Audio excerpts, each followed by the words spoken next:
Thank you, Riv. And that game, not as close as our other tiebreaker. I mean, Sneaky, again, we've already had one conversation on the analyst desk today about Sneaky after their first game, but again, with the Draven just going off, mowing people down.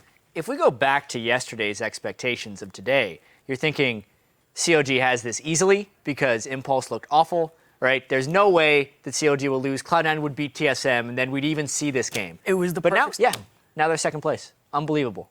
Yep. And so the Draven, right? The Draven. The Jarvan. The Jarvan. The Zac. We had the Vayne on the other side. Like, why the Vayne? Why the Vayne? That was just, it felt like he counterpicked himself. The Draven was locked in. Yeah, it looked like they were going to pick Kalista or Vayne, and both those don't do very well against Draven. He just auto-attack trades them and wins.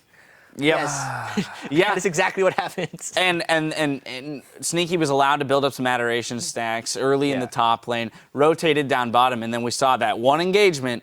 Meteos coming over the wall onto the Vi, picks up a double kill. So cashing in on those stacks, and then an extra 300 gold on top of that.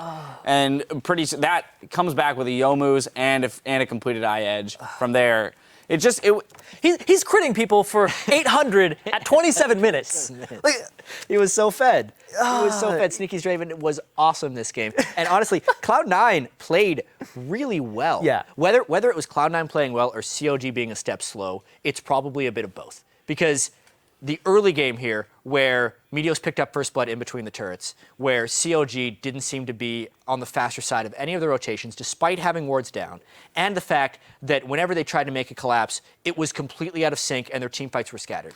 Yeah, we saw it we saw very early, too, that rotation into the top lane by Cloud9, which netted first blood to Meteos. That's not what happens to CLG this year. Exactly. And it's so it's very uncharacteristic. And in all honesty, I would have loved to have seen them pivot, because picking Draven into Lissandra Vi Hecarim doesn't seem like the smartest idea, Black right? Shield. Yeah. Woo! Then you have Black Shield, yes, but it doesn't seem like the best idea. So you know what? Fine. Forfeit your Vayne pick that maybe you were building a comp around. Pick something that's just going to be consistent damage from the back line, that isn't, that doesn't have to be up close and personal and scale to a certain point in the game. Like, match them with their early and mid-game power, and maybe you can put up a fight. It just seemed a little stubborn, if anything, from CLG. Yeah, I was also really confused as to why they didn't pick Sion for the top lane. Like, I personally don't like Hecarim as a pick in the top lane. He's so exploitable in lane swaps, and he needs that pressure on the one-on-one with the Ignite to actually get into the game and be a champion that has a huge force. And then late game, he's less damage. He's got this really big mid-game spike with Trinity Force.